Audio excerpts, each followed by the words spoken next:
Of all the subjects that we can discuss as human beings, I hold this subject to be the most important. And we're not here merely to discuss it also, but to discover. And that is what is our true nature. I'm not here as a teacher to teach anything at all. It is not my primary aim to teach anything, but more to point out something that for most of us goes largely unrecognized in ourselves. We grow up thinking we are the person we have been conditioned to believe we are, that we are this body, and the conditioning that entered this body, our mindset, belief systems, all of these things. And it seems to be enough because it is possible to go through life with the ideas we picked up as children and to have a life that seems meaningful enough at some level. But freedom, what I am calling freedom, is really to know and to discover your true being, what it is that you are, not what we believe we are, but what actually it is that we are. And what would even be the purpose of such a search? Why bother? Because you don't need it to find a job. You don't need to really know who you are, to get married, to have children, to travel around the world. Any of these things, you don't need it, it seems. We can do all these things without knowing who we truly are. So what is the incentive? What would be the motivation for going further when no one in life requires it of you to go more deeply than our conditioning has prepared us for? Well, to really know life, to know yourself. At the seat of all human experience lies also desire and fear, functions very powerfully inside us. Desire for what we imagine we don't have, and fear that what we do have will one day be lost. It creates a kind of anxiety in the human psyche and consciousness. And in some ways it is good, because without the struggle that comes to us when we don't know the truth, without that struggle, the motivation or the incentive to find what is permanent in existence would not arise for us. So in totality, whether we feel we are lost or that we are found, everything is somehow in service to your discovering the truth of who you are, what you are. Today, a meeting like this is right at the heart of this search, of this seeking, and not just seeking, but finding also. And because what you are searching for already is what you truly are, you're not being asked to be creative about it. Imagination is not needed. Imagination is needed for fantasies. Yourself is not a fantasy.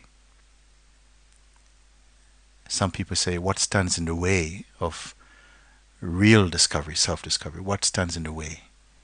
I would say the belief in our conditioning and our identity as merely a person, and that even your strongest belief in yourself as a person, you cannot sustain. It will always change. It is always changing.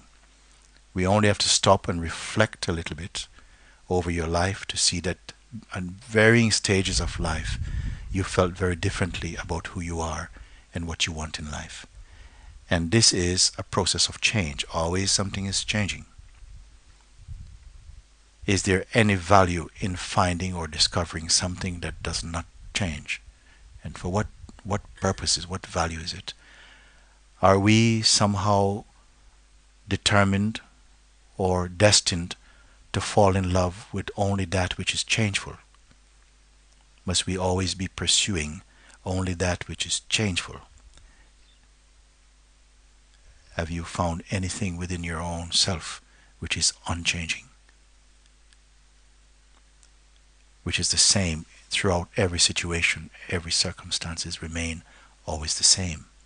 And yet it is not stagnant, not boring, not dull. There is some mechanism at play within our lives on a daily basis where we are constantly avoiding the thing which is the most true.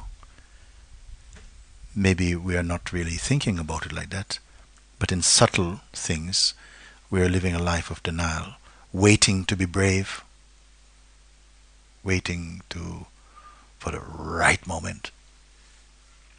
And there is no right moment. To be timeless. We honor the thing which can be lost. We honor the thing which is bound by time. But that which is timeless, no one cares for.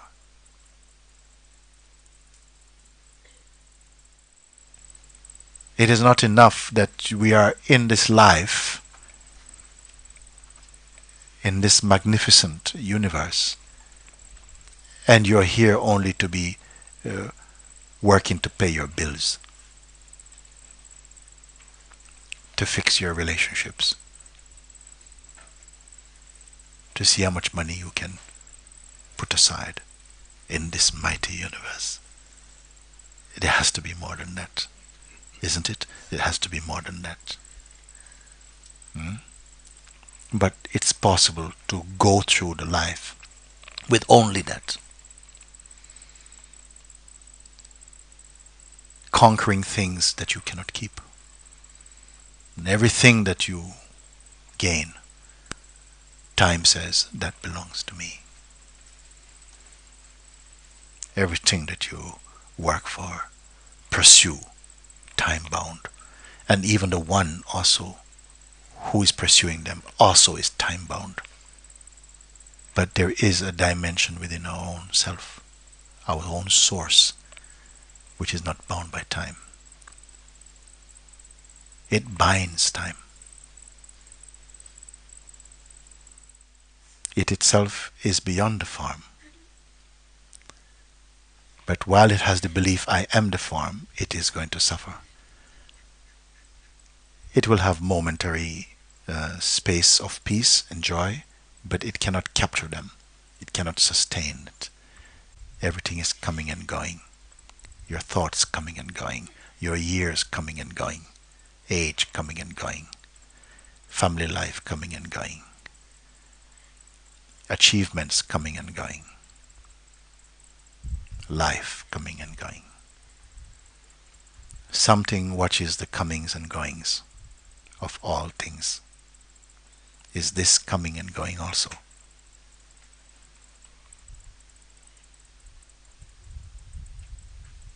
What is the age of that which watches your years passing? What is the age of the observer of time?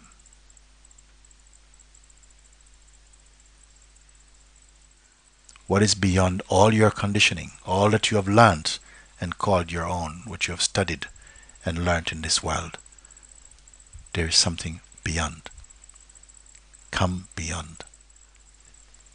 You turn your attention inside. All the attention is used to going outside. The mind, the psychological mind, is shopping through the senses, searching for something to eat, to have some kind of experiences like that. And for a long time, we eyes only for outside. Now your eyes are turned around, they're looking inside. Like I say, some are pioneers for the outer. The sages, they are the pioneers of the inner. Some goes to the moon and to other planets and deep in the bottom of the oceans. But some goes inside to an ocean, another ocean, inside. What journey are you on? And what will you find? There are worlds outside and there are worlds inside. But there's something beyond inside and outside. Where is the location of that?